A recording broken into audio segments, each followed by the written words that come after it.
네, 매주 주말 여러분을 찾아뵙고 있습니다. 안녕하세요. 한밤의 기막힌 투자 주말 방송의 진행을 맡은 아나운서 박지연입니다. 저희 방송은 요즘 개인 투자자분들에게 핫한 미국 주식, 미국 ETF, 해외 선물에 대한 기초부터 심화 교육까지 또 해외 글로벌 증시 이슈에 대해서도 자세하게 안내해드리고 있습니다. 자, 그럼 오늘 미국 주식과 해외 선물에 대해 다뤄주실 김보낸 칼리의 칼리 전문가님 만나보도록 하겠습니다. 전문가님 안녕하세요. 네, 안녕하세요. 반갑습니다. 네, 이번 주 미증시는 트럼프 말 한마디에 전 세계가 흔들리는 한 주가 아니었나 싶습니다. 간밤에는 또 중국을 제외한 국가에게는 한 90일간 상호 관세를 유예해준다는 말과 함께 또 앞으로 이 트럼프 대통령이 어떤 말을 할지 참 불안정한 시장인데요. 이와 관련해서 미증시 투자 전략 자세하게 세워보겠습니다. 전문가님, 이번 주 어떤 내용들로 준비해 주셨나요? 자, 이번 한 주, 정말 역대급이었습니다, 여러분들. 거의 리먼 사태 이후로 가장 큰 급반등과 지금 단기간의 낙폭 자체가 우리가 8월에 가져갔었던 블랙 먼데이를 가져갔었던 이 시기보다도 훨씬 더 큰 낙폭을 보여주면서 상승과 하락에 대한 내용 자체 반복을 가져가고 있죠. 그만큼 트럼프 말 한마디에 지금 일단 시장의 변동성 자체가 말이 안 돼요. 사실 진짜 개인 대응으로 데이 트레이딩 관점으로 선물 대응하시는 분들 정말 힘들었던 한 주였지 않았을까. 지난주부터 좀 연장인데 사실상 가장 또 힘든 지금 2주간의 내용 자체를 겪고 있다라고 좀 얘기를 드리고 싶습니다. 그만큼 좀 말이 안 되는 변동성 또 이 안에서 기회를 가져가면서 좀 볼 수 있는데 사실상 제가 이번 한 주는 라이브 방송 통해서 수익을 좀 잘 가져갔어요. 오히려 변동성이 크다 보니까 그렇게까지 큰 욕심을 안 가져가는 수준에서 좀 바라봤었을 때는 기회의 장이 될 수 있고요. 욕심을 너무 크게 낸다라고 했었을 때는 부러질 수밖에 없는 시장이다 보니까 아마 개인 성향에 따른 내용 자체에서 시장에 따른 승패가 갈리지 않았을까라는 생각을 하고 있습니다. 자, 먼저 우리가 일단은 한 주에 대한 내용 자체를 일단 좀 살펴볼 필요가 있는데요.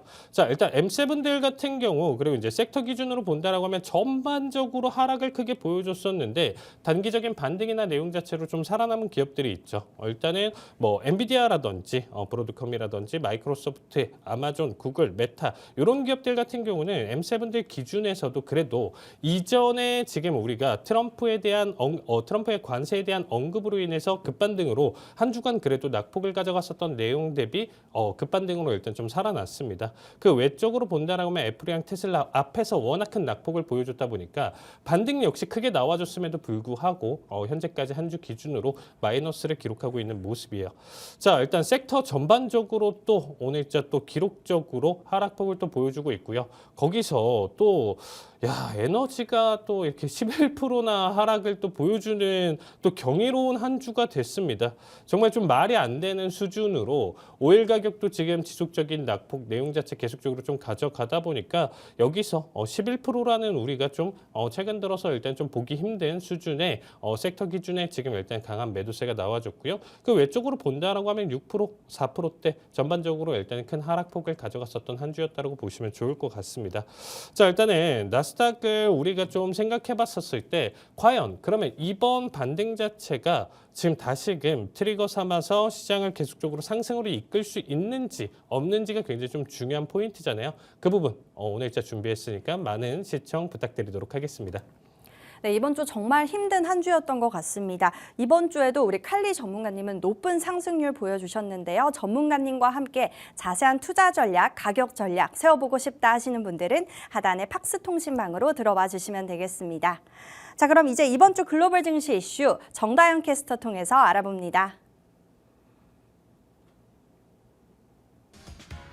이번 주 주요 글로벌 이슈 짚어보도록 하겠습니다. 첫 번째는 관세 90일 유예 시장 폭등입니다. 트럼프 미국 대통령은 현지 시간 9일 중국을 제외한 모든 국가에 대해 상호 관세를 90일간 유예하기로 발표했습니다. 그동안 발표됐던 높은 관세 대신 유예 기간 동안 10%의 낮은 관세율이 적용됩니다. 반면 중국산 수입품에 대해서는 관세를 즉시 125%로 인상했습니다. 이는 중국이 미국산 제품에 대해 84%에 달하는 보복 관세를 발표한 데에 대한 대응 조치입니다. 트럼프 대통령은 중국이 미국과 세계를 착취하는 시대는 끝났다고 강조했습니다. 한편 이번 관세 유예 결정은 트럼프 대통령의 즉흥적 본능에 따른 것이라는 분석이 나왔습니다. 실제로 트럼프 대통령은 상호 관세를 발표한 직후 이 금융시장이 급격히 불안해지자 채권 시장 상황을 지켜본 뒤 방향을 급히 바꾼 것으로 알려졌습니다. 트럼프 대통령은 기자들에게 국채 시장을 지켜보고 있다. 사람들이 약간 불안해하는 것을 봤다고 언급했습니다.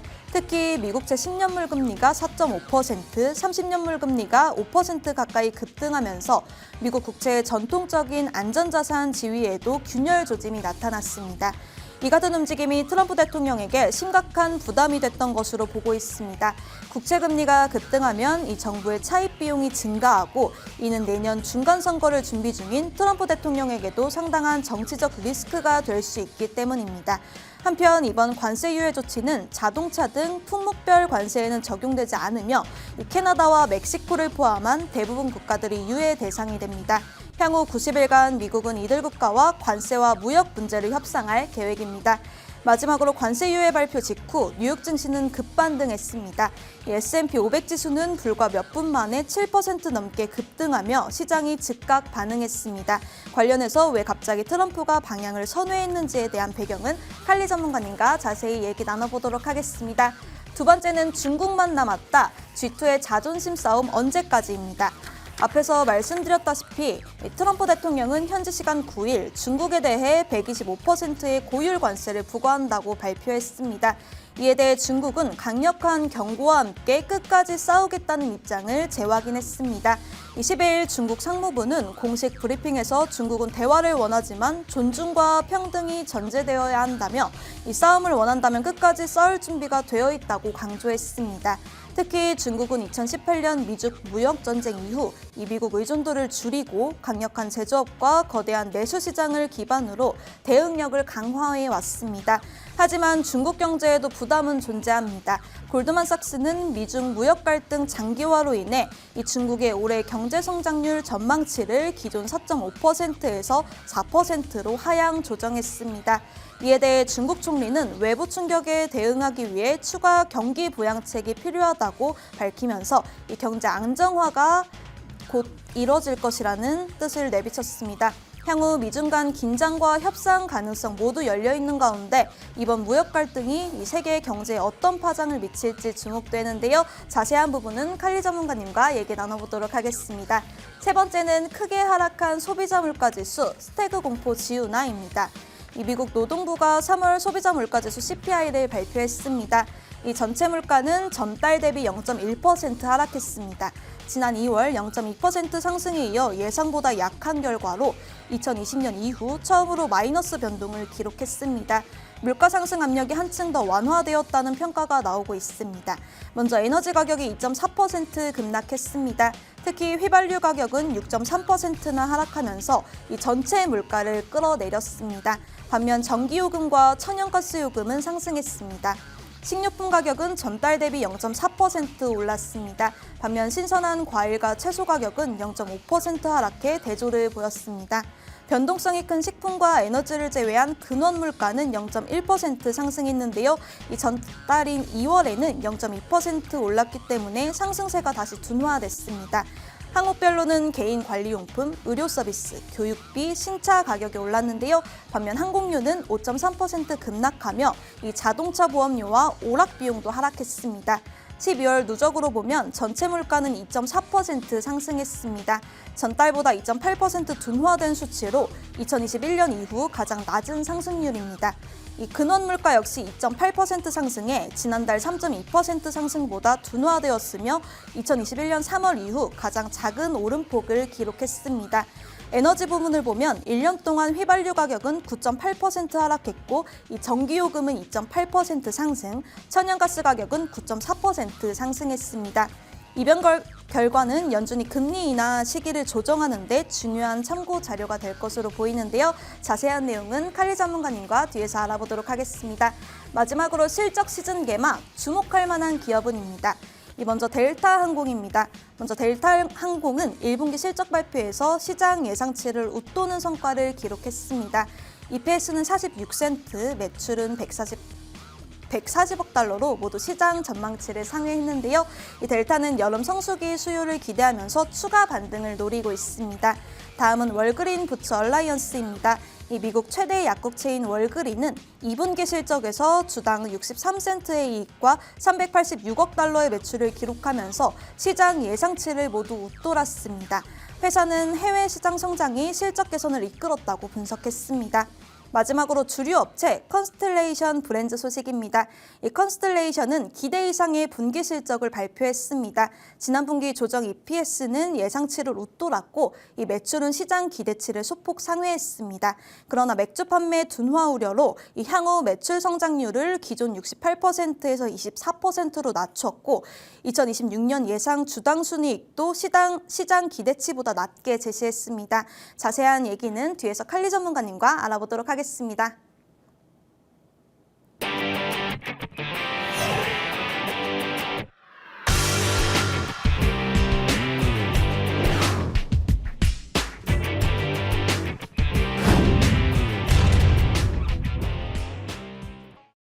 네, 이번 주 글로벌 증시 이슈 첫 번째 이슈부터 보면요. 이게 무슨 일인가 싶습니다. 한국 시간으로 4월 10일이죠.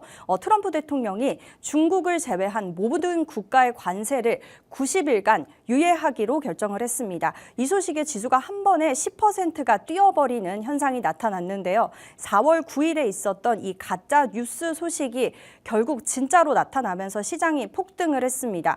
전문가님, 네. 이 상황을 어떻게 보시나요? 진짜 이 관세 악재가 조금 해소가 됐다고 저희가 봐도 될까요? 정말 이게 우리가 좀 생각해 볼 필요가 있는데 제가 지난 방송에서도 그렇고요. 계속 이제 이 하락에 대한 내용 자체를 설명을 드렸었고 우리 트럼프 대통령이 지금 현재 바라고 있는 게 무엇인지를 한번 좀 우리가 살펴보도록 하겠습니다. 굉장히 좀 중요하다 보니까 여기 좀 집중해서 봐주시면 좋을 것 같습니다. 자, 일단은 관세에 대한 흐름 자체를 일단 우리가 한번 좀 같이 바라보도록 하겠습니다. 자, 4월 3일 같은 경우 트럼프 대통령이 모든 국가의 상호 관세율을 발표를 했었죠. 표를 들고 와가지고 각 국가별로 얘네가 어떤 나라는 80% 부과하고 있지. 그러면 너네 우리가 상호관세로 40% 가져갈게. 절반. 너네 나라 25% 가져가고 있어. 니네는 뭐 한 13% 정도. 니네 60% 가져가고 있어. 그러면 관세에 대한 적용률 30%. 니네의 절반 수준이야. 이거는 니네가 인정해야지 하면서 좀 객관화시키는 자료를 가져와서 어떻게 보면 정당성을 좀 부과를 했었죠. 자, 여기에 따라서 우리가 캐나다, 멕시코, 미국 관세 부과의 보복 관세도 나와줬었던 내용이었고 이렇게 하면 우리나라 지금 현재 보복 관세로 더 가져갈 거야 이런 얘기를 가져왔었고 캐나다 역시 미국산 자동차에 25% 관세를 부과하겠다 이렇게 지금 서로 간의 보복에 대한 내용 자체를 가져왔었죠. 자, 4월 7일 같은 경우는 트럼프가 일단 중국이 미국 관세 보복 조치에 따라서 일단 미국 철회 시 추가 관세 50% 지금 일단은 부가 경고를 가져왔는데 사실 지금 역시도 이 부분 자체가 중국과의 지금 현재 대립 자체가 계속적으로 좀 이어지고 있는 상황이라고 보시면 될 것 같습니다. 그리고 이제 4월 9일 같은 경우는 대부분 국가에 대한 관세 90일 유예 발표를 하면서 나머지 국가들 다 빠져 중국만 나와 하면서 도합 125%로 인상을 했었던 결과를 가져왔었습니다. 자, 그 결과 우리가 좀 살펴보면 앞에서 관세에 대한 부과 충분히 미국 입장에서는 납득할 만한 내용이죠. 니네 나라는 우리 거를 뭐 80%, 90% 이렇게 관세를 부과해놓고 내가 거기에 절반을 가져간다라고 하는데 왜 거품 물고 난리야? 당연한 거 아니야? 내가 똑같은 부과를 한 것도 아니고 절반 수준인데 그래서 각 국가별로 사실상 할 말이 없는 거예요. 그렇죠? 각 대표분들도 어떻게 보면 할 말이 없는 상황으로 가져왔죠. 그래, 똑같이 부과한 것도 아니고 더 이상 부과한 것도 아닌데 절반 수준인데 일단은 조금 눈치를 보자. 앞으로 좀 이어지는 내용들이나 해석 자체를 좀 눈치를 보자였었는데 여기서 가장 어떻게 보면 선발대가 되면 안 되는 거예요. 만약 우리나라에서도 이거 부당합니다 트럼프 이거 우리도 보복으로 가져갈 거예요 이렇게 하면 트럼프 입장에서 지금 어떻게 할까요? 절반으로 낮춰줬는데 니네 이거 부당하다고? 알았어 똑같이 아니면 그 이상으로 올려줄게 하면서 시범 케이스가 될 수가 있다는 거죠. 그래서 각 국가별로 눈치를 보고 있었던 상황이었었는데 중국의 강경 대응으로 인해서 서로 지금 맞불 작전으로 계속적인 싸움이 이어지고 있는 상황이죠. 그러다 보니까 트럼프가 굉장히 좀 극단적인 선택을 했습니다. 나머지 국가들 니네는 좀 조용히 했었으니까 그래 90일 유예해줄게. 대신에 10%는 부과된 상태에서 90일은 유예해주고 90일 뒤에 다시 봐라는 얘기를 한 거고 중국 들어와 라고 얘기를 하는 거죠. 그래서 뭐 125%, 145% 지금 계속적으로 올라가고 있는 상황이에요. 그런 싸움 안에서 이 90일 유예 발표 하나로 증시가 무려 하루아침에 08 리먼 이후로 12%나 폭등을 보여줬습니다. 12%면요. 나스닥 지금 지수 지금 우리가 포인트 기준으로 2,700포인트거든요. 저는 선물 대행을 가져가는 입장에서 본다라고 하면 하루 변동성 270호도 정말 많은 편이에요. 보통 오늘자 변동성 좀 강하게 그래도 보여주고 있구나. 위아래로 270포인트만 보여줘도 정말 강한데 그 이상의 10배 수준을 보여줬다고 보시면 될 것 같아요. 그러니까 지금 일봉상 캔들 기준으로 본다라고 하면 얘를 이길 자가 없습니다. 지금. 그만큼 우리가 코로나 쇼크 이후서부터 지속적인 상승장을 보여줬었던 상황 속에서도 이러한 급등 내용 자체는 보여주진 않았다는 거죠. 그만큼 트럼프가 지금 현재 시장 자체를 굉장히 크게 교란을 시키고 있다라고 보시면 될 것 같아요. 그러면 교란을 하는 가장 큰 원인이나 내용 자체는 뭘까요? 정말 관세를 가지고 지금 현재 미국에 대한 부채를 갚아가면서 이 부분에 대한 내용 자체를 소화를 시킬 수 있을까라고 했었을 때 절대 안 됩니다. 어느 정도 일부는 채울 수 있겠죠. 근데 그게 메이저가 아니에요, 여러분들. 지금 트럼프가 왜 이렇게까지 가져가냐? 지금 관세를 부과함으로써 이 돈으로 지금 현재 미국의 재정, 부채 상황 자체를 메꾸려는 게 아니고요. 애초부터 시장을 지금 작정하고 침체로 만들려고 지금 가져갔다라고 보시면 될 것 같아요. 그 부분에 대한 지금 일단 시나리오가 무엇이었냐면, 자, 지금 먼저 채권금리에 대한 내용 자체를 좀 설명드릴 텐데 트럼프 취임 이후서부터 해가지고 4.8%대까지 급등을 보여줬었거든요. 제가 방송 때도 4.8% 그리고 그 이상 가져간다 시장 그냥 대폭락 온다라는 얘기를 좀 가져왔어요. 그러니까 그만큼 지금 채권금리가 이렇게까지 높은 것 자체가 리스크 자체가 굉장히 좀 컸었던 시장이었다고 보시면 되겠습니다. 그만큼 지금 현재 미국의 부채에 대한 내용 자체 해석으로 본다라고 하면 이러다가 결국에는 7월, 10월 기준으로 디폴트가 올 수밖에 없는 구조예요. 그래서 어떻게든 이 부분 자체를 어디까지 3.5%대까지 낮추기를 희망을 하는데 도저히 파월이 연준이 말을 듣지 않습니다. 분명히 임기 초반에 트럼프 내용 자체 찾아보시면 아시겠지만 연준 이제 금리 인하해야 될 것 같은데 라고 했는데 무슨 소리? 트럼프 당선되고 지금 현재 물가 안 잡히고 있다 보니까 우리는 상반기 기준으로 계속적으로 동결 가져가는 게 맞는 것 같아. 작년 기준으로 점도표마저도 3번에서 금리 인하 3번에서 2번으로 줄여준 만큼 이번 연도 정말 쉽지 않을 거야 라고 하고 있어요. 우직하게 금리를 안 내리다 보니까 오히려 상승하는 결과값을 보여줬었죠. 이거 안 되겠다. 침체로 가져가자.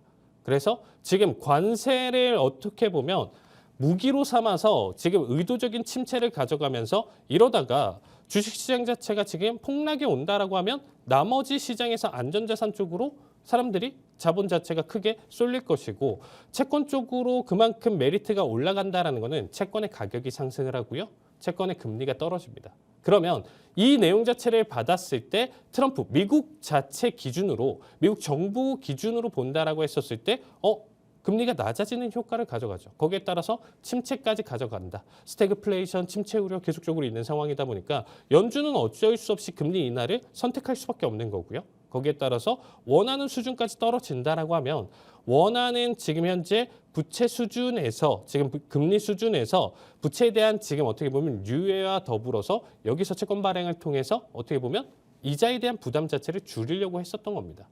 그래서 그렇게까지 설마 공포탄이겠지 했었던 관세에 대한 내용 자체가 실탄으로 전 세계를 향해서 가져왔었기 때문에 최근에 하락장을 계속적으로 보여줬었다고 보시면 될 것 같습니다. 근데 우리가 한번 지금 일단 좀 살펴볼 필요가 있는 게 뭐냐면요. 트럼프도 하락을 생각을 했었는데 하락을 가져갔었던 결과 대비 우리가 좀 살펴본다라고 하면요. 시장이 하락하는 건 어느 정도 인정은 해요. 근데 완전히 3.5% 떨어지기 전에 너무 빨리 떨어졌었던 거예요. 시장이 패닉셀이 오면서 너무 빨리 떨어졌었던 거죠. 오히려 그 상황이 오다 보니까 트럼프는 지금 현재 증시랑은 전혀 상관없어요. 언제든지 본인이 올릴 수 있다는 기대감이 있기 때문에 증시 떨어지는 건 그렇게까지 상관은 없는데 해도 너무 많이 떨어졌죠. 그래서 18,000이 제가 봤을 때는 트럼프가 생각했었던 단기적인 바닥 구간이었습니다.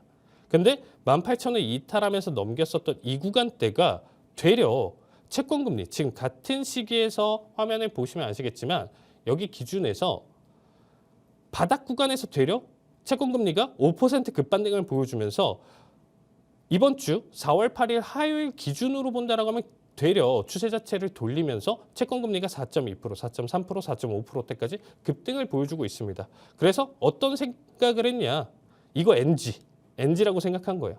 아, 이거 안 돼. 이렇게 가다가는 지수만 죽고 채권 다시 올라가면 내가 지금 생각했었던 시나리오가 지금 틀어졌네. 아, 안 되겠다. 일단은 90일 유예. 원래 쓰면 안 되는 카드인데 써버린 거예요, 여기서. 중국 쪽에 대한 내용 자체 대립이 뭐 하루 이틀 일인가요? 일기 때도 그렇고요. 지금도 그렇고 초반부터 가장 부딪혔었던 게 중국이었었는데 이번에 갑자기 90일 유예 발표했었던 내용 자체를 생각해 본다라고 하면 적자 이 시기가 왜 나왔는지를 생각해 보시면 될 것 같습니다. 그래서 제가 드리고 싶은 얘기는 뭐냐면 지금의 현재 반등 내용 자체는 사실상 다시금 18,000을 기점으로 해서 일부 2만 정도 나스닥 지수 기준으로 2만 정도 포인트까지는 슬금슬금 유지하는 반등세 변동성 내용 자체는 보여줄 수 있는데 다시 한 번 더 18,000을 이탈하는 순간에는 다시금 우리가 시장에서 상상할 수 없을 정도의 단기적인 낙폭 흐름 자체를 또다시 시작할 가능성이 높다라는 거죠. 그래서 제가 지금 현재 추천드리고 싶은 전략이나 내용 자체는 내가 물려있는 종목들이 있다라고 하면 사실 물 타고 이렇게 가져가는 것보다 제가 설명드렸었던 2만 부근대까지 올라오는 이 시점에서는 특히나 M7들 위주로 대형주 위주로 지금 내가 가지고 있었던 비중 자체를 거의 90% 아니면 올 엑스트를 가져가는 거 좀 추천드리고요. 제가 2주 전에 추천드렸었던 SQQQ 같은 경우도 2만 자리값 다시 온다라고 하면 추가적으로 여러분들이 매수 관점 세우면서 현재 상황 자체 해지 수단으로 가져가시면 좋을 것 같습니다. 네, 앞으로 이 미국채, 국채를 줄이기 위해서 단기적인 상승은 있을 수 있으나 이 시장의 불확실성은 계속될 것이라고 보인다라고 정리를 해주셨습니다. 좀 더 자세한 투자 전략 세워보고 싶다 하시는 분들은 하단의 팍스통신망으로 들어와 주시면 되겠습니다. 네, 다음 질문으로 보면요. 이 와중에도 중국의 관세는 오히려 125%라는 어마어마한 관세를 부과를 했습니다. 그런데도 중국은 여전히 이 보복을 얘기를 하고 강하게 대립을 세우고 있는데요. 전문가님, 현재 미국과 중국 지금 강대강 구도에서 어느 쪽이 더 숙이고 들어올 것으로 보이나요? 둘 다 못 숙여요. 오, 지금 상황에서 그래요? 둘 다 못 숙여요. 그래서 여기까지 지금 극으로 치닫고 있는데 보시면 아시겠지만 4월 9일 중국에 대한 관세 자체를 125% 관세를 제외하고 모든 국가의 관세를 지금 10%에 유지하면서 90일로 유예를 했잖아요. 중국 자체에서는 관세 뭐 60%, 70% 이상과 500%는 뭐 차이가 없다. 그래서 대화할 기본적인 예의를 갖추고 오라라는 얘기를 가져가면서 아나운서님 설명드렸던 강대강 구조로 가져가는 거죠. 그러니까 트럼프 입장에서도 지금 오히려 여러분들 이 교란 자체를 오히려 지금 즐기고 있어요. 이전에 트럼프가 대통령 되기 전에 이제 바이든 행정부 때 뭐 이런 얘기를 했었습니다. 뭐 다우 지수가 1000포인트 이상 하락하면 대통령직 내려와야 된다라는 얘기를 했는데 이번 트럼프 때는 더 상상 초월이죠. 최근 낙폭 자체는 3대 지수 자체가 완전 폭락을 했으니까. 근데 그럼에도 불구하고 트럼프는 굉장히 인터뷰 때 여유 있었어요. 의도적인 하락이다라는 거예요. 본인이 지금 생각했었던 너네들은 잘 모르겠지만 지금 단기적인 시장의 하락 가지고 지금 이렇게 계속 지금 찡찡거리고 있는데 나는 지금 바둑에서 뭐 생각해 본다라고 하면 10수, 20수 30수 이상의 지금 앞을 바라보고 있다라고 얘기를 하는 거예요. 따지고 보면. 그래서 큰 그림을 그린다라고 하면 지금 이렇게 교란된 상태에서 시장의 의도적인 하락 자체가 오히려 즐거운 상황이다 보니까 트럼프 역시 굽힐 이유가 없고요. 시진핑 입장에서 잘 생각해 보시면 지금 와서 굽혀버린다라고 하면 중국은 이도저도 안 되고요. 결국에는 글로벌 전체적으로 이리 치고 저리 치고 글로벌 왕따가 되면서 오히려 침체 쪽으로 지속적인 길을 걷게 될 가능성이 높다라는 거죠. 오히려 지금 상황도 녹록치 않아서 대만 침공이나 내용 자체도 이전부터 계속적으로 언급이 됐었던 만큼 중국 상황이 안 좋은데 지금 여기서 미국한테 굽힌다라는 것 자체는 말이 안 된다라고 보시면 될 것 같아요. 협상이나 내용 자체 테이블에서 비슷한 구도로 생각하면서 가져갈 수는 있다라고 하지만서도 굽힌다? 이거는 좀 불가능하다라고 보시면 되겠습니다. 그래서 지금 10일 날 트럼프 소셜미디어 DJT에서 중국 관세는 125%가 아니라 145%라는 얘기까지 또 가져왔고요. 125%는 펜타닐 관세가 포함되지 않은 수치다라고 얘기를 했습니다. 그래서 또다시 이 중국 쪽에 대한 글로벌 내용 자체 이슈가 다시 부각되면서 이게 나머지 국가들은 유예됐으니까 와 하고 시장 다시 반등 한 번은 보여줬지만 다음날 와서 보니까 또 생각을 하는 거예요. 야, 이거 중국 쪽이 무너지면 이거 어떡하지? 이거 글로벌 전체적으로 유통을 좀 또 담당하는 중국 자체 제조업 자체에서 좀 판단을 해봤을 때 이게 맞나 싶은 거죠. 중국 자체도 이런 거예요. 만약에 여기서 싸워가지고 굽히지 않잖아요. 그럼 이걸 원하는 거예요. 그냥 글로벌 다 죽자. 뭐 유럽, 뭐 한국, 일본 할 것 없이 아시아 지금 모든 국가 미국 포함해가지고 중국 같이 죽자. 같이 다 죽어버리면 침체로 전 세계 침체 우리 대공황 수준까지 온다라고 했었을 때 사람들 허덕일 거 아니에요. 정말 돈이 없어서 뭐 지금 필수 소비재나 내용 자체도 구매할 여력이 안 될 거죠. 그러면 또다시 메리트 있는 게 뭐죠? 값싼 물건. 내가 돈이 없는데 1달러 그 미만 수준의 값싼 물건 테무, 알리바바 우리가 좀 바라볼 수 있는 이런 사이트들에서 파는 정말 저가의 품질 내용 자체를 찾는 소비가 다시 늘 수 있다는 거죠. 그러니까 중국은 망해도 다 같이 망하는 거니까 오히려 이런 망함 속에서 우리나라는 살 수 있어라는 내용 자체도 전달을 하는 것 같아요. 그래서 정말 지금 좀 우려스럽지만 이 강대강 구조가 계속적으로 이어진다라고 하면 나머지 국가들에서는 고래 싸움에 새우등 터지는 꼴로 오히려 지금 일단 최근 시장 자체에서 좀 안 좋은 결과값을 보여줄 수 있다고 보시면 될 것 같아요. 그래서 이럴 때일수록 우리가 지금 어설프게 우리나라 주식, 미국 주식, 뭐 M7들 다 사도 다 폭락이고 지금 주변 지인들이 다 곡소리를 내고 있어요. 그만큼 안 좋은 시장이죠. 제가 계속 뭐라고 했습니까? 지금 선물 투자를 하지 않더라도 인버스 ETF에 대한 내용 자체를 공부를 해서 여기서 제가 12월부터 계속 1월부터 이 교육 내용 자체 ETF 인버스에 대한 내용 자체를 계속 강조드렸어요. 그 부분만 가져가도 해지 수단에 가져갈 수 있다. 이제 와서 시작한다는 것도 늦진 않았지만 조금 더 빨랐으면 훨씬 더 여러분들의 자산을 지킬 수 있었던 결과였지 않았을까 싶어요. 그래서 지금부터라도 우리가 좀 나와주는 결과나 내용 자체에서 제가 설명드리는 내용대로 일단 따라오신다고 하면 인버스 투자가 아니고요. 또 바닥자리 값도 노릴 수 있기 때문에 우리가 또 이 시기 자체 힘든 시기 잘 노려본다라고 하면 또 좋은 시기로 가져갈 가능성이 높다 이렇게 정리 드리도록 하겠습니다. 네, 미국과 중국 강대강 구도가 지속될 가능성으로 보기 때문에 조금 관망하는 의견 세워주셨습니다. 네, 세 번째 질문으로 보면요. 이번 주는 물가지표 주간으로 목요일 소비자 물가지수가 발표가 됐습니다.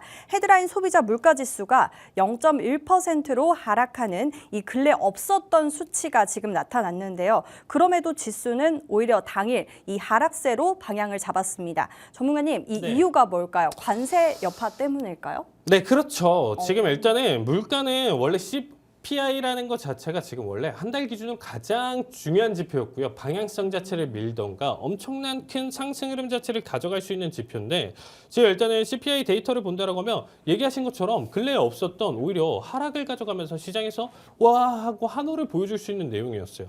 지금 전체적으로 헤드라인 같은 경우는 전월 대비 전월 0.2%에서 마이너스 0.1% 보여주고 있고요. 코어 쪽 같은 경우도 0.2%에서 0.1% 상승 흐름 자체 보여주면서 확실하게 이전 달 대비 전년 대비 기준으로 확실히 낙폭을 좀 잘 보여줬습니다. 자, 전체적으로 지금 가장 많이 오른, 많이 내린 내용 자체인데 많이 오른 거는 계란이나 천연가스 이전부터 계속적으로 좀 이슈가 있었던 부분이었고요. 가장 많이 내린 지금 탑5 중에서는 보시면 아시겠지만 좀 항공요금, 휘발유 그만큼 우리가 좀 판단을 해봤을 때 지금 크루드오일 가격 자체가 폭락을 했어요. 완전히 대폭락을 했죠. 60달러도 언더로 지금 가져갈 만큼 대폭락을 좀 보여줬었는데 그 부분 자체에 좀 영향이 있지 않았나라는 얘기를 좀 드리고 싶습니다. 그럼에도 불구하고 지표 발표 때 제가 대응을 했거든요. 그럼에도 불구하고 초반에는 와 하고 상승을 했었던 이 결과값을 그냥 다 죽였어요. 어느 정도로 죽였냐면 CPI 발표하고 거의 역대급인 것 같은데 지금 나름 시장에서 긍정적인 요소를 가져왔음에도 불구하고 1000포인트 이상 하락을 보여줬습니다. 1000포인트 가까이 하락을 보여줬죠. 그만큼 지금 시장 자체가 이슈가 안 돼요. 왜? 지금 관세에 대한 내용 자체는 결국엔 더 심화될 것이고요. 지금 내용 자체도 6월, 7월 자체 또 달라질 거고 90일 이후에 풀리는 순간부터도 또 다시 크게 날뛸 거라는 거죠. 그래서 지금 현재 상황에서는 물가나 내용 자체가 중요한 게 아니고요. 침체로 얼마나 세게 빠질 수가 있느냐고 트럼프 말 한마디에 시장 변동성이 크게 가져가다 보니까 이 부분에만 지금 집중도 우리가 시장에서 어디서 포커스를 가져가냐 이렇게 보시면 될 것 같습니다. 그래서 한동안에 우리가 지금 현재 지표에 대한 내용 자체는 제가 일단 좀 살펴보시는 것보다 지금 트럼프 입에서 그리고 우리 관세에 대한 내용 자체가 어떻게까지 지속될 것인가 여기에 대한 지금 투자 아이디어를 지금 판단하는 것이 가장 또 중요한 내용 자체다라고 보시면 좋을 것 같습니다. 네, CPI 물가 지수보다 앞으로 트럼프 관세에 조금 더 집중해서 투자를 세워보자라고 세워주셨습니다. 네, 마지막 질문 보면요. 이제 1분기 본격적인 실적 시즌이 시작이 됐죠. 지난 실적이 끝난 후에 이 트럼프 이슈로 인해서 너무 정신이 없었던 걸까요? 전문가님, 이번 실적 시즌에서 우리 투자자분들이 좀 눈여겨보면 좋을 것들 있을까요? 자, 이번 실적 시즌에서 저는 조금 기대했었던 건 뭐냐면요. 전반적인 M7들에 대한 하락이 M7들 자본 이탈이 결국에는 지수의 큰 흐름 자체를 가져왔거든요. 그럼 그 큰 하락 자체를 가져왔었던 내용 자체에서 일반적으로 자본의 이탈 자체가 유럽이랑 중국 쪽으로 넘어왔어요. 그래서 우리가 고래 그리고 뭐 스마트머니 하는 내용들 자체가 유럽, 중국 쪽으로 이탈을 많이 했었고요. 특히나 최근에 글로벌 헤지펀드들의 지금 매도세가 굉장히 크게 있었던 만큼 오히려 그동안 안 좋았었던 종목들 위주로 내수 경제를 가져갈 수 있는 미국 내 자체에서 오히려 상승을 이끌 수 있다라고 좀 판단을 했습니다. 근데 이번 실적 결과나 내용 자체로 우리가 좀 살펴본다라고 하면 이거 역시 좀 녹록지 않다. 그러면 이번 실적에서는 그러한 기업들, 내수 기업들을 좀 판단을 하면서 오히려 투자 아이디어를 생각하면서 제가 추천 종목이나 내용 자체 우리가 해석 자체로 이거 괜찮다 싶은 종목들에 대한 설명을 간략하게 좀 가져가려고 했었는데 안 될 것 같아요.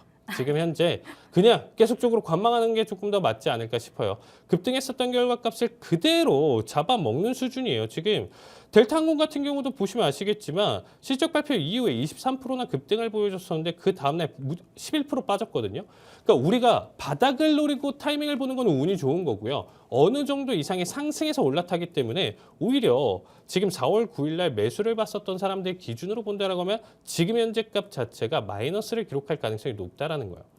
바닥에서 완전히 타이밍 보고 와 하고 들어가기는 굉장히 좀 어렵다라는 거죠. 그 전략은 이미 한 달이나 이전 실적 보고 나서부터 미리 준비했었던 사람들만 이 타이밍을 노릴 수 있는 거고요. 와 올라가네 하면서 따라 들어갔다가는 다 잡히기 십상인 장세다라고 보시면 될 것 같습니다. 특히나 이제 본장 위주로 스타트, 요즘은 프리장 개념 본장 개념 많이 없기 때문에 어떻게 보면 장벽이나 내용 자체에서 본장 딱 스타트할 때 매수 진입 청산 이런 부분들 자체가 좀 메리트가 많이 떨어진다라고 보시면 될 것 같아요. 그래서 제가 하고 싶은 얘기는 델타 그리고 지금 일단은 월그린 같은 경우도 지금 실적이나 내용 자체에서 지금 나름의 호실적을 가져갔음에도 불구하고 상승 자체를 못 보여주고 있죠. 저는 이렇게 빅테크 말고 나머지 기업들에서 지금 일단 좀 살펴보고 있었는데 얘네가 지금 쉽지는 않습니다. 그래서 지금 자체에서는 비중 자체 줄여가면서 오히려 하락에 대한 지속적인 내용 자체 대응하는 게 맞다라는 얘기를 좀 드리면서 길숙 분석은 좀 의미 없고 시장 자체 우리 조금만 더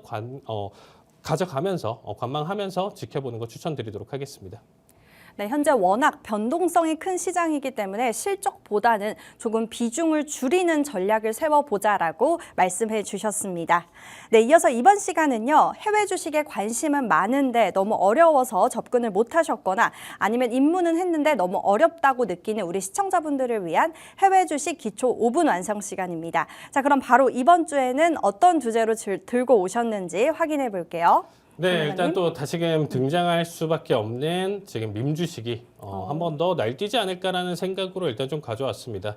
자, 일단은 우리가 밈주식이다라는 내용 자체를 아마 계속적으로 이제 미증시에 관심이 있으셨던 분들은 한 번씩 들어보셨을 거예요. 인터넷 커뮤니티 이제 소셜 미디어 등에서 입소문을 타면서 갑자기 주목받고 투자자들이 이제 대고 몰리면서 비정상적인 가격이 급등하는 주식을 우리가 밈주식이라고 표현을 합니다. 자, 일단은 우리가 주식을 산다는 것 자체는 기본적인 기업 실적, 기술적 분석, 그리고 펀더멘탈 이런 부분들을 판단을 하면서 가져가는데 전혀 그런 부분이랑 상관없이 오른다는 거예요. 우리나라 같은 경우는 일단 기본적으로 상한가라는 게 정해져 있고요. 투자 위험, 경고, 정지 이런 부분들을 가져가면서 단기간의 과열이나 내용 자체를 최대한 막아가면서 시장에 지금 일단은 이런 과열, 쏠림 현상 이런 부분들을 최대한 제한 두고 있는데 미국은 제한이 없다라는 거죠. 근데 뭐 아무 때나 그래서 모든 게 뭐 폭등하면서 넘어가지는 않지만서도 가끔가다 이런 내용 자체가 만들어진다라고 보시면 될 것 같아요.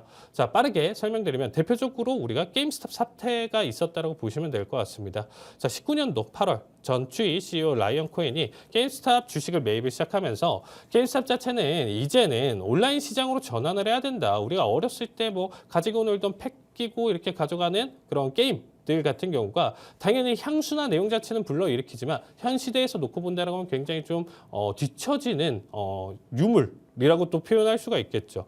자, 그런데 2020년 하반기에 레딧 커뮤니티에서 이제 게임스탑 언급이 계속적으로 좀 늘어나고 있어요. 실적 자체도 안 좋고 공매도 비율 자체가 계속적으로 비정상적으로 높았었던 상황이었고요.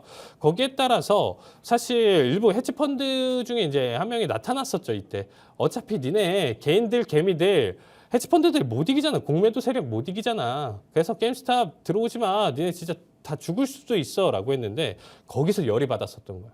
그래서 이거 얘네 한번 죽여보자. 서로 운동이 일어난 거죠.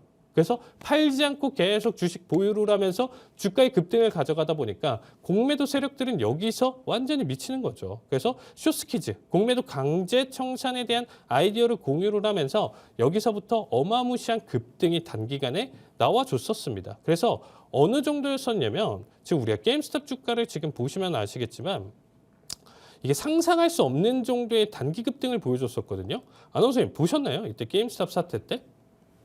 저는 못 봤어요. 못 보셨네요? 네. 자, 이때 당시에 보시면 아시겠지만 20년도 8월 기준으로 대략적으로 지금 일단 이게 지금 가격이나 내용 자체는 이제 액면 분할을 했기 때문에 좀 차이가 있는데 잘 보세요. 20년도 8월에 1달러였어요. 네. 근데 21년 2월까지 해가지고 대략적으로 6개월 동안 100달러대까지 올라왔어요. 100달러를 넘겼죠. 120까지 올랐으니까. 그러면 몇 배인가요? 120배가 오른 거예요. 어느 정도인지 이해가 되시나요? 네. 120배면요. 1,000만 원 넣어놨다라고 하면 12억이 됐던 거예요. 근데 뭐 1,000만 원까지는 안 넣다라고 하더라도 여기서 정말 드라마틱한 수익 120배는 뭐 120%가 아닙니다, 여러분들. 120배예요. 그러면 여기서 공매도들이 다 죽었어요. 진짜 죽어나는 결과값을 가져왔었는데 보시면 아시겠지만 중간중간 한 번씩 튀어 오른다라는 거예요. 이런 밈 주식들이 몇 가지가 있는데 지금 게임스탑 말고도 지금 우리가 이제 좀 판단을 해봤을 때 대표적인 밈 주식으로 AMC. 그러니까 사실 이 밈 주식이다라는 것 자체가 사실 기업 가치나 내용 자체 우리가 분석으로 본다라고 하면 이제 좀 지는 어떻게 보면 정말 공매도 세력이 괜히 들어온 게 아니고 충분히 이유나 근거가 있는 회사들인데 지금 일단 개인들의 입장에서 본다라고 하면 그때 나 이 종목 그리고 이 지금 종목 내용 자체를 못 잃어 하는 사람들이 모여가지고 커뮤니티에 모여서 으쌰으쌰 우리 이거 주식 한번 주가 한번 들어 올리자. 개인들이 들어 올리는 결과가 많이 없는데 이런 결과를 만들었기 때문에 우리가 이거를 밈주식이라고 표현을 해요.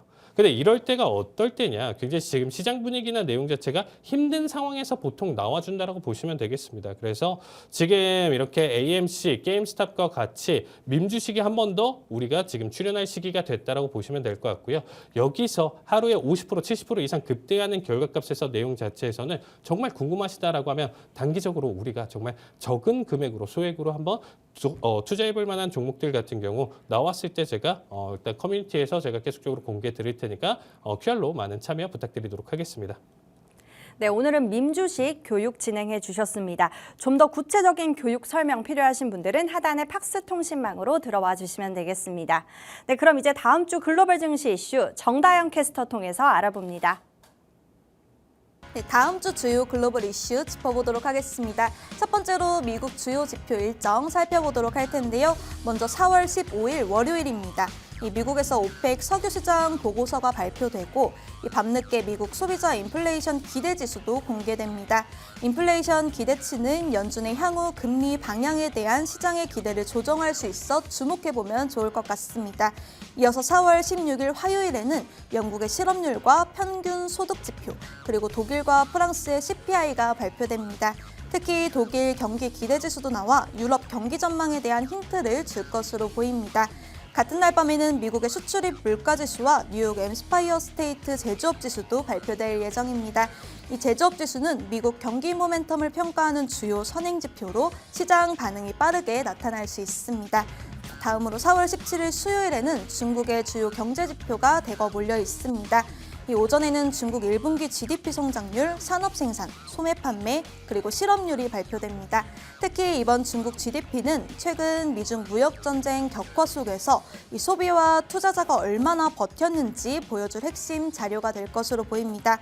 또한 유럽에서는 유로존 소비자 물가지수 최종치가 발표되고 이 미국에서는 소매 판매 지표와 산업 생산 지표가 줄줄이 공개됩니다. 다음으로 4월 18일 목요일에는 유럽중앙은행 ECB의 통화정책회의와 이 금리 결정이 예정돼 있는데요. 시장에서는 이번 회의에서 금리 동결이 예상되지만 연내 인하 가능성에 대한 힌트를 얻기 위해 이 기자회견 발언의 촉각을 곤두세우고 있습니다. 마지막으로 4월 19일 금요일은 성금요일 부활절 연휴로 이 미국과 유럽의 주요 금융시장이 휴장합니다. 따라서 목요일까지 발표되는 경제 지표에 이 투자자들의 반응이 집중될 전망입니다. 다음으로 벌써 시간이 이렇게 되었나 1분기 실적 발표 시즌 개막입니다.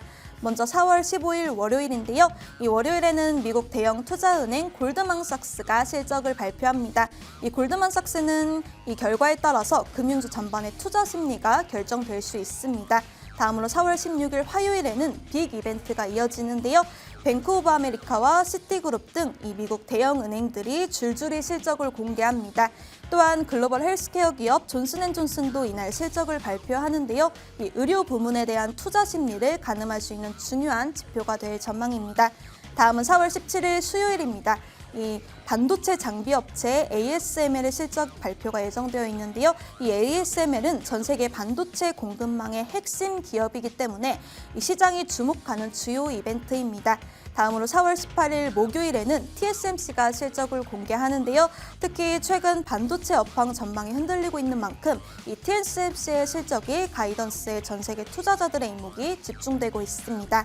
마지막으로 4월 19일 금요일에는 미국 대형 병원 체인인 HCA 헬스케어가 실적을 공개하는데요. 이 실적과 관련해서는 뒤에서 칼리 전문가님과 자세히 얘기 나눠보도록 하겠습니다.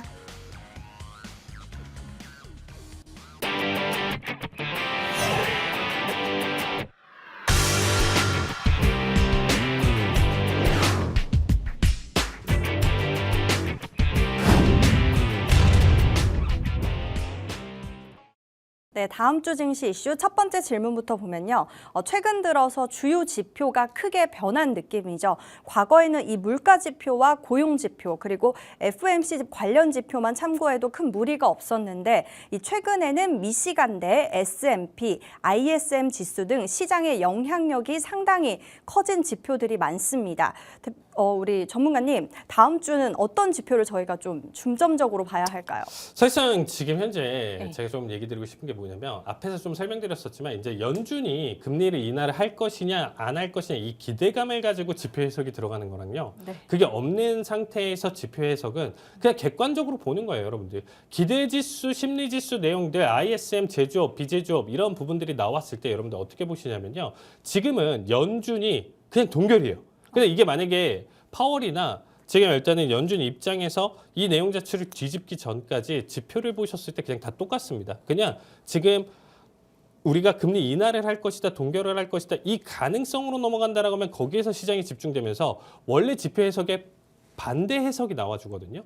근데 지금은 적어도 우리가 4월 달 기준으로 본다라고 했었을 때 전엔 7월까지 우리가 앞으로 3개월 기준으로 좀 본다라고 하면 직관적인 지표가 될 거예요. 그래서 좋냐 나쁘냐에 따른 내용 자체로 단기적으로 한번 타이밍을 좀 지켜보시되 지금 큰 줄 자체, 흐름 자체는 하락으로 계속적으로 끌고 가는 내용 자체다 보니까 장기적인 투자 관점보다는 우리가 9시 30분 그리고 10시 45분, 11시 기준으로 나와주는 지표에 대한 대응 자체에서 선물식으로 우리가 단타성 대응 자체 가져가시는 거 좀 추천드리도록 하겠습니다. 네, 지표보다는 선물 대응으로 투자를 해보자라고 정리해 주셨습니다.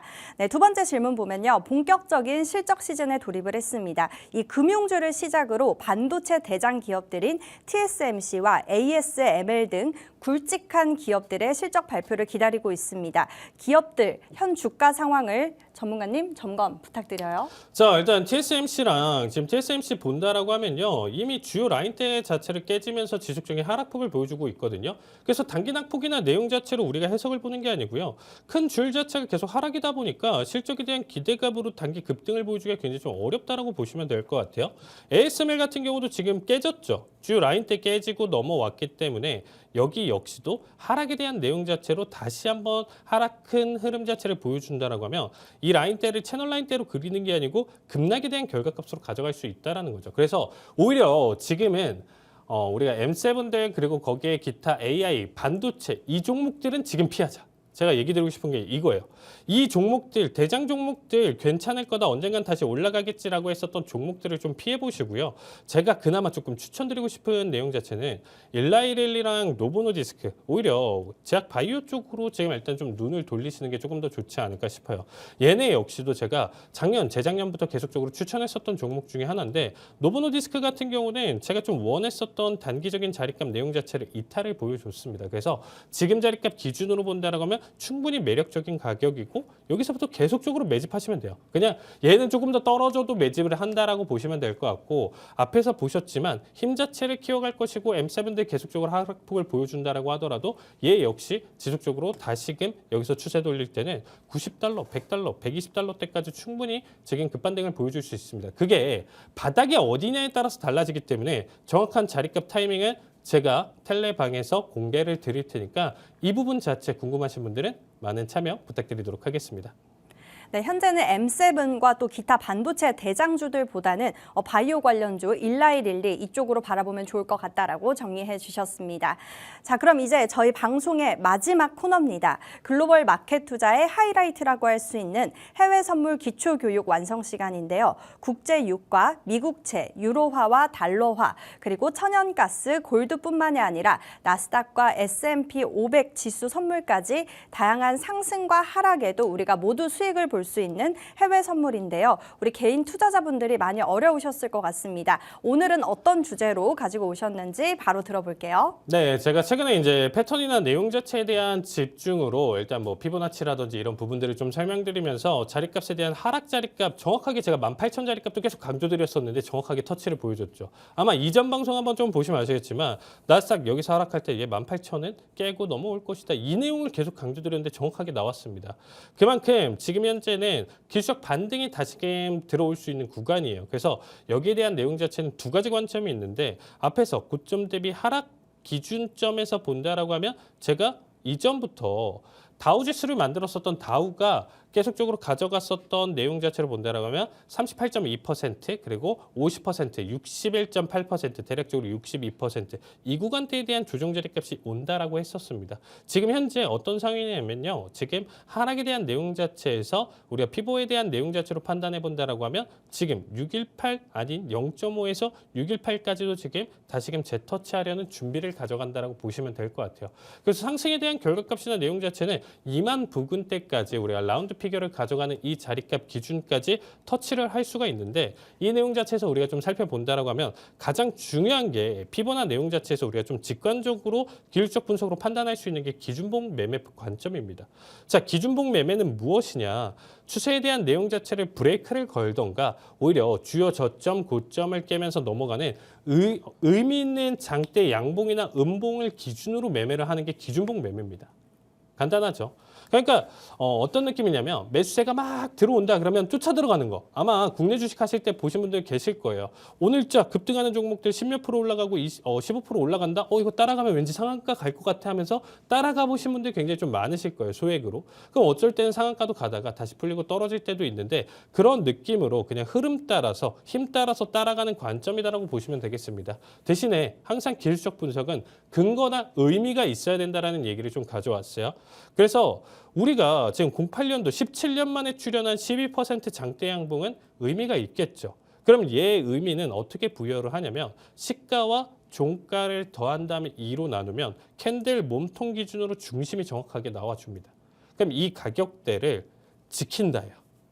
한동안 이 중심, 그래서 대략적으로 18,200대 이 라인대를 지키면서 앞에 상승을 보여줬기 때문에 이 상승대로 그대로 이끌어갈 가능성이 높다라고 판단을 하는 겁니다. 그래서 지금 현재 자리값 기준으로 2만까지 지금 일단은 좀 가져간다라는 지금 내용 자체로 판단을 해보면요. 2만까지 가져가는 과정, 내용 자체에서 우리가 판단을 해봤을 때 지금 18,240을 지지하냐 못하냐로 여러분들이 판단하시면 될 것 같습니다. 주요 지지층이니까 지금 벌써 이거래 일제 프리장 기준으로 지지를 보여주고 있고요. 240 이상 지금 이하로 언더로 종가를 형성할 때는 이 기준봉이 깨진다. 현재는 그래서 단기적인 2만까지 매수 관점 내용 자체 살펴보시면서 내가 탈출할 수 있는 종목들 나와줄 수 있는지 판단하시면 좋을 것 같습니다. 네, 이렇게 오늘 피보나치 기술적 분석 교육 진행해 주셨고요. 좀 더 구체적인 교육 필요하다 하시는 분들은 하단의 팍스통신망으로 들어와 주시면 되겠습니다. 네, 오늘 저희가 준비한 내용은 여기까지입니다. 본 방송에서 제공되는 정보는 투자 판단에 대한 참고 자료일 뿐이며 해당 종목에 대한 상승과 하락은 보장드리고 있지 않습니다. 저희는 다음 시간에 뵙도록 하겠습니다. 시청해주신 여러분 고맙습니다.